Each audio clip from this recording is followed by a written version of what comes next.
Welcome to Loaded and Rolling. I'm Thomas Wasson, trucking expert here at FreightWaves, and super excited to be talking about Nikola. We're going to be welcoming on our guest. It is Christian Appel, Global Head of Product and Programs at Nikola. There's a lot of cool stuff going on, and Christian, pleasure to get to talk to you. First, tell us a little bit about yourself. Yeah, hi everyone, and thanks for having me today, Thomas. So my role at Nikola is the head of product and programs, and I'm responsible for all of the product management, as well as execution of the vehicle programs and also the final validation, including customer field tests. So I've been with Nikola for a while. I actually started my career at Bosch and started working with Nikola in 2017 while I was still at Bosch. And we did a lot of work together. And then ultimately in 2020, I took the role as the chief engineer for the fuel cell truck program and pretty much executed the whole program up to the launch end of last year. And it's super exciting because, we're talking about changes in trucking, changes in transportation. And looking at Nikola and what you're all doing, especially with this fuel cell program, tell us a little bit about what makes it different compared to OEMs, your internal combustion engines, what everyone else is working on. Yeah. Well, at Nikola, we have been all about decarbonizing this industry from the beginning. And so when we took on this challenge, we really wanted to develop products, both battery electric and fuel cell electric, that can meet the challenging demands and exceed the requirements for these heavy-duty applications. And so when we developed our products, we did that with having always the applications front and center in mind. And it wasn't just a retrofit program or an afterthought to an ICE truck development, but we really developed all of the systems from the beginning tailored to this application. And so if you think about our zero emission powertrains, the propulsion system, battery electric and fuel cell electric, all of these components were developed together with partners in many cases for this application. And we optimized it for these applications and really integrated the system and optimized the system as a whole. And that goes for things like the thermal system, the cooling system, especially for the fuel cell system. And for one of the most important things, our control software, the vehicle controls, and specifically the energy management.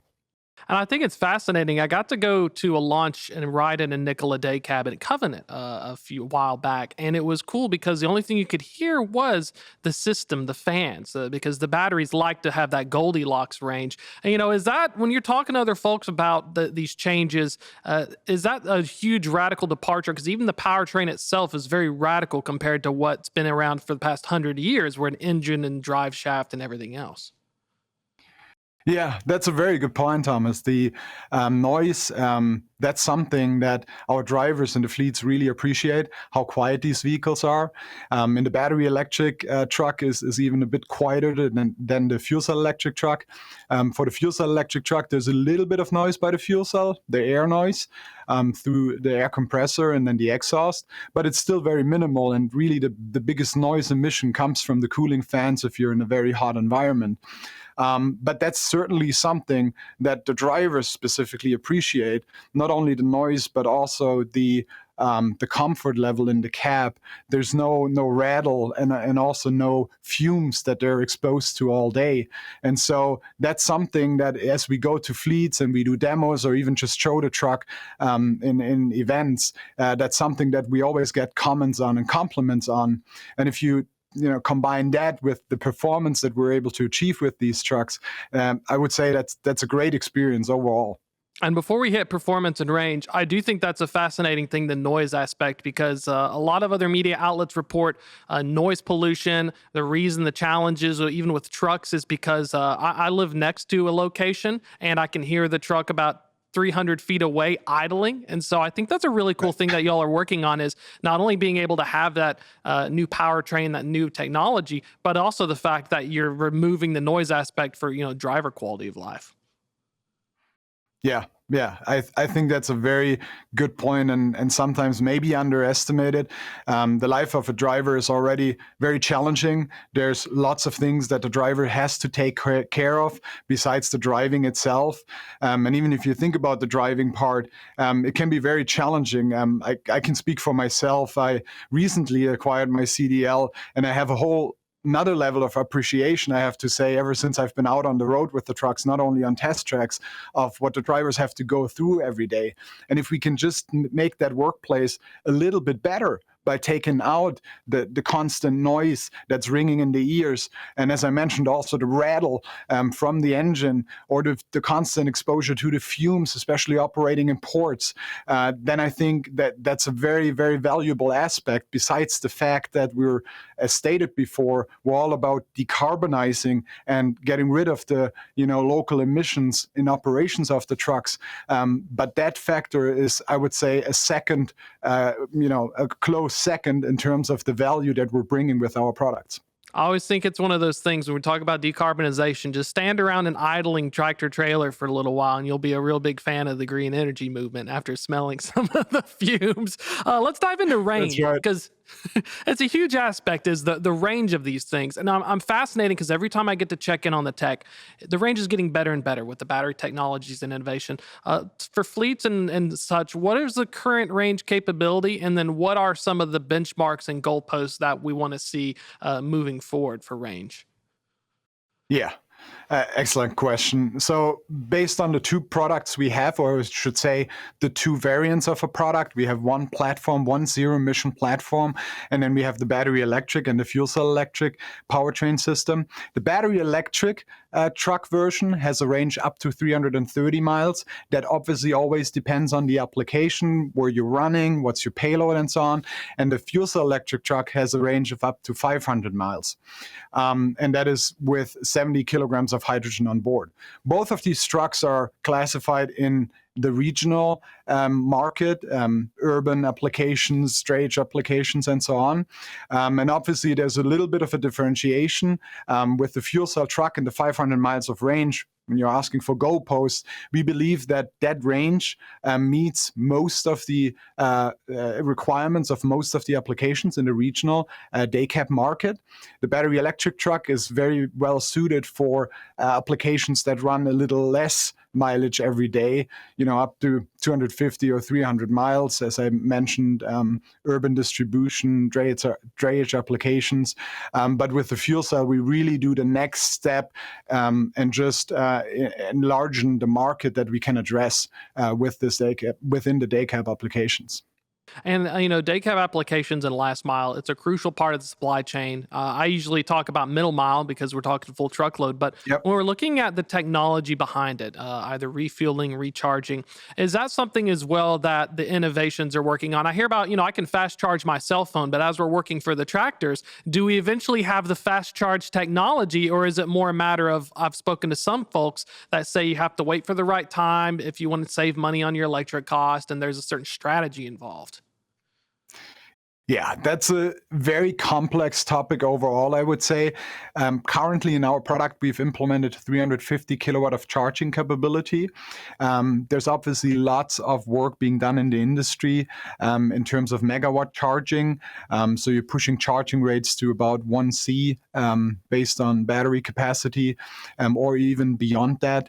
And there's always the need then for the infrastructure to support that. And that can be a challenge for a truck. I mean, we're talking about charge rates that are much, much higher and much more overall energy throughput for an electric Class A truck compared to a passenger car, for example, or light duty applications.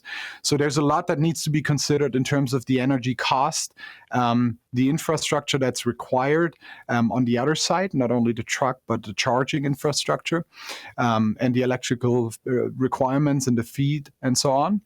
And then also, how do we time it? Yeah. And if you have multiple trucks coming in around the same time to charge, then we have to talk about how can we schedule that. So there's a lot of good work happening, and we're definitely pushing the boundaries here. Again, we believe that we have a great product out there that's able to meet a lot of the requirements in many applications, but not all of them. And that's where the hydrogen fuel cell technology comes in, because with that, with the product we have out today, we can refuel the truck completely within 20 minutes or less. And that always, again, depends on the other side. So obviously the dispenser, the hydrogen refueling station, needs to have the capability to provide the right flow as well to refuel. But that's something we can achieve today. And that means you can replenish a range essentially of 500 miles within 20 minutes. And now we are talking similar ballpark than what diesels do today, and typical brake times as well for refueling. And you can really play in the same league as diesel trucks today. And I think that's important to acknowledge what the requirements are and how logistics and fleets run their operation today. And as we move forward, we will obviously push further and innovate further. We're engaged in industry consortiums to develop hardware for even faster refueling times. And we're also engaged in all of the standardization efforts, for example, with SAE and also ISO, to develop the protocols and the advanced communications that's needed to achieve even faster refueling times on the hydrogen side. And let's talk about the technology behind it. I think it's fascinating because now I've seen natural gas parcel trucks like local UPS vehicle or something like that. But how does the hydrogen work? Is it just the hydrogen, and then is the byproduct like water? Does the hydrogen fuel a powertrain? Let's dive into that a little bit. Yeah. So we have hydrogen in gaseous form on board that needs to meet a certain purity level, the hydrogen, to work in a fuel cell application. If you compare that, for example, to an hydrogen ice, the purity level can be a little bit lower. And then what happens is, so we refuel into the truck either from a liquid storage or a gaseous storage, but the storage in the truck is gaseous, 700 bar. 10,000 psi. And then from there, we feed the hydrogen into the fuel cell system. And the fuel cell system consists of a fuel cell stack, and then all of the other components around, what we call the balance of plant, that is required to run the fuel cell and the fuel cell stack, and to feed the hydrogen in and to feed the air in. In the fuel cell stack, we have multiple fuel cells stacked up, and each of those cells essentially creates an electric potential by feeding in the hydrogen on the one side and essentially the air on the other side. And then we have the electrochemical reaction and ultimately the electron transfer that creates that potential. And then all of these plates in series create then a potential of between 350 or 400 volts or a little bit more to then create the electrical energy that gets fed through DC-DC converters into our high voltage power net in the vehicle. And as a byproduct, really all that gets created is water. So oxygen and hydrogen together, we create water. And then the water and water vapor and rest of oxygen and a little bit of rest of hydrogen then gets emitted through the exhaust system. That's fascinating. So it's an electric reaction. You have air as the intake, feeding with hydrogen, working with the plates, and then it generates electricity and outputs water. That's right. That is fascinating. Simplified. I always think, because we talk about the vehicles, and I know with batteries, you have battery electric, you have the blocks, and then it's generating it through the powertrain. But I was curious with that, and I think that hydrogen is fascinating because I talked with Alan Adler at Truck Tech talking about these various types. They're very safe. He talked about his experiences at GM. I think that's one of the interesting things with the market is finally folks are embracing this technology. Yeah, we're very happy that the industry and the market overall is pushing into the direction very much now. When we got started on this years ago, there wasn't many supporters, I would say, and many followers to push this hydrogen fuel cell technology into this market. But by now, I think it's fair to say that all of the major OEMs, or most of the major existing OEMs, and as well as new players, are pushing into this market with this technology. And one of the most fascinating things for me is when I think back on the first ACT Expo, for example, I attended, or even events like CES, where hydrogen fuel cell trucks really didn't play a role. And now you go to these events and it seems like it's all about that, right?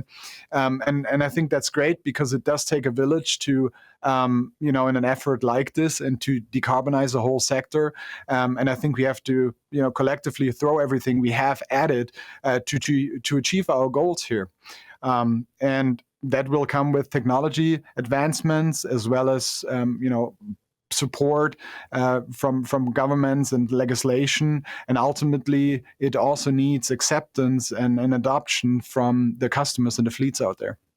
I think it's really great to see the innovation, because I remember the last big innovation I heard was we got rid of lead in gasoline. So that was a nice big innovation. Unleaded fuel, it really helped out, by the way, when you're breathing that stuff in. But let's talk about capabilities, hauling rate. So you have this new technology. Naturally, people are going to ask, how much can I haul with it? And so what are we looking at, especially for these applications? Are we on par with maybe the full gamut of what like 45,000 pound trailer, or is this something where we are seeing adjustments as the tech is maturing? Right. So, I mean, first of all, our trucks are released for a gross combined weight rating of 82,000 pounds. That's the 80,000 pounds federal, and then accounting for the 2,000 pound exemption that we have on a federal level for the battery electric truck. And then by state for, I think, 5 states, also for the fuel cell electric truck. When we then talk about the payload capability and accounting for that exemption, then we're still falling a little short compared to a diesel day cab, meaning our tractor weight is still higher compared to a diesel truck. A day cab truck. And weight is definitely something, as we move forward and looking into ongoing development programs and future programs, we will work on very hard to get that weight down and ultimately get truly to a parity with diesel. In the beginning, when you introduce this technology, those are, I would say, very normal topics you have to deal with and challenges where we have to continue to innovate to just get on par. So for the time being, we're falling a little bit short. The fuel cell truck is much lighter compared to the battery electric truck. That goes for our truck as well as other trucks that are out there. So we're pretty satisfied with the performance today, but it's not where we stop. We will push it further, and we really want to get to parity or better compared to diesel. And I think it's fascinating because the diesel engine has a 100-year head start. We've had this situation, we've matured. I think it's fascinating. The very early vehicles, they were battery ones in the early 1920s that were developed, right. And they just kind of didn't go anywhere because oil and hydrocarbons kind of took over the situation. Yep. Looking at feedback, customer feedback. I remember even last time I went up there, early feedback I received, even from the Covenant folks, was that their customers were super excited, especially as they were trying to do their carbon goals. Looking forward to today, what are some of the feedback you're getting from not only shippers but also carriers? Yeah. I usually like to reference a situation here, not only the feedback we get from customers, but just, I would say, random feedback when we're out there with the trucks. And I'm going to talk about the customers here in a second too, but when we're out there, for example, and, driving the truck and on a test trip or something, and we take a break at a truck stop, you always have truckers come up to the truck, and they're very curious what this is. And what's interesting is a lot of people already know what we're about. They know us, they know our trucks, and they know actually more about the technology than you would maybe imagine. But then their feedback has been overwhelmingly positive. Everyone's excited about this, and we already talked about some of the aspects why earlier on with the comfort level and the noise and so on, and they really recognize that. The drivers do, and they see these trucks and they see them live and in person, and they're truly excited about it, and they're excited that we're currently in this time where we see such a degree of innovation in this industry. And it's similar for all of our customers. So we've run a lot of demos with customers. We've obviously sold a lot of trucks to customers, both the battery electric truck as well as the fuel cell electric truck that started in Q4 last year. And we delivered 35 trucks there, which is pretty much everything we could produce. We produced 42 trucks, but 7 went into internal testing. And for these 35 trucks, they went to also some major fleets that we've been working with for a while, like Biagi Brothers. And the feedback has been great. They appreciate the performance of the truck. And we talked about range already, but we haven't really talked about performance as in acceleration and so on, which is really helpful. The benefit we have over a diesel truck there, when you think about situations in traffic, on ramp, off ramp, you can just more dynamically flow with the traffic, and that's appreciated as well. But again, a lot comes from the drivers, the fleet operators. They're happy with it too. And at the end of the day, it comes down to reliability, and the product needs to work, and it needs to work in the applications. And that's what we're working together with the fleets. We want to have a great product that does what it needs to do while improving the workplace of the drivers tremendously.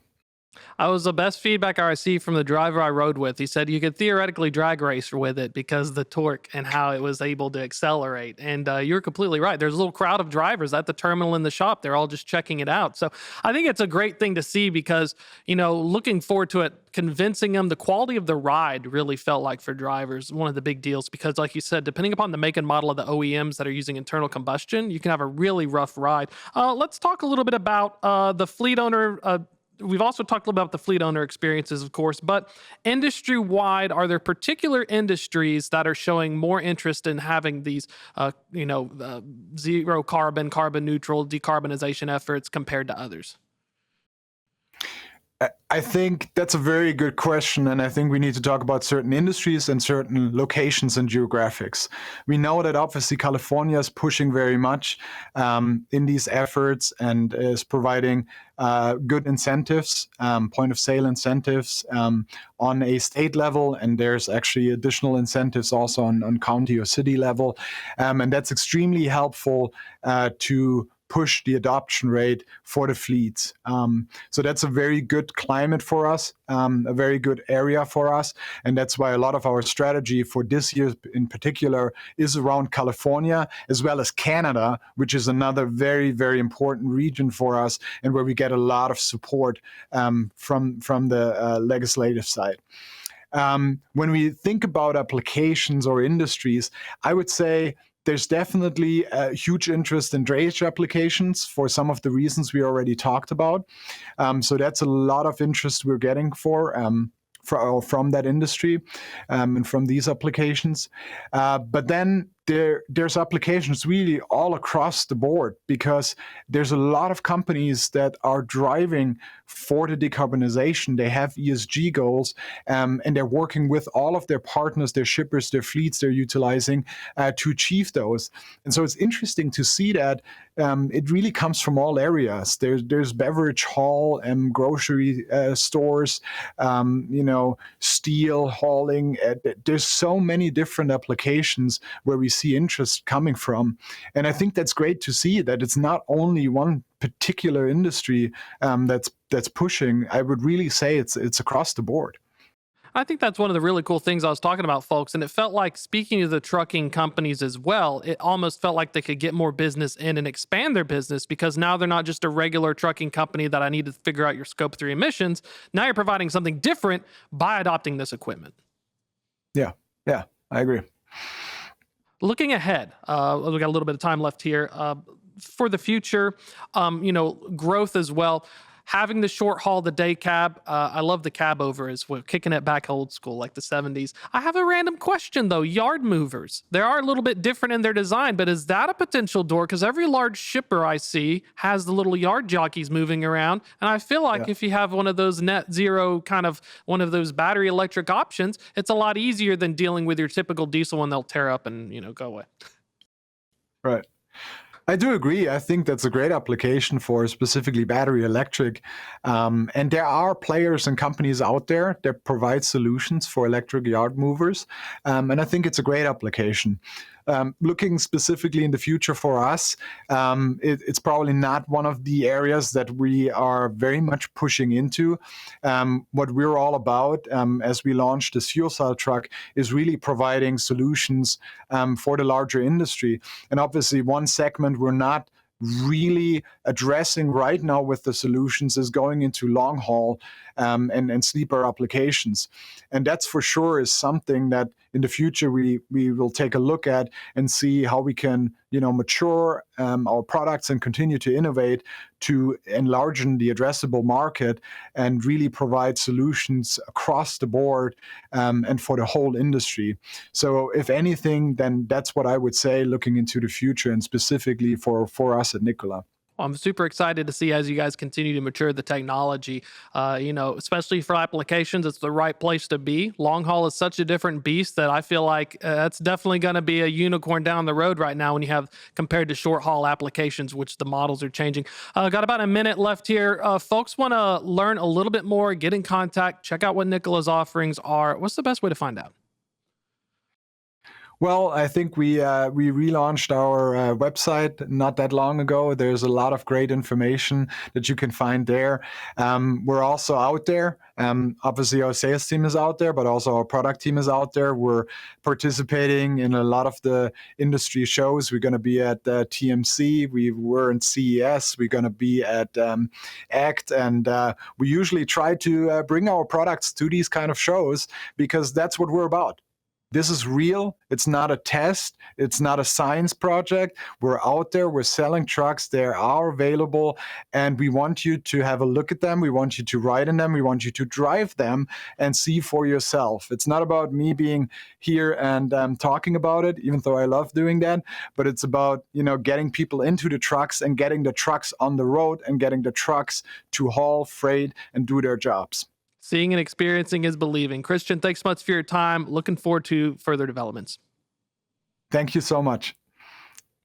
That's going to be a wrap for this show, but if you're just joining us, it'll be on YouTube, Apple, and Spotify. We also have a newsletter Thursdays at 2 p.m. Join us next week, 2 p.m. We'll do it live.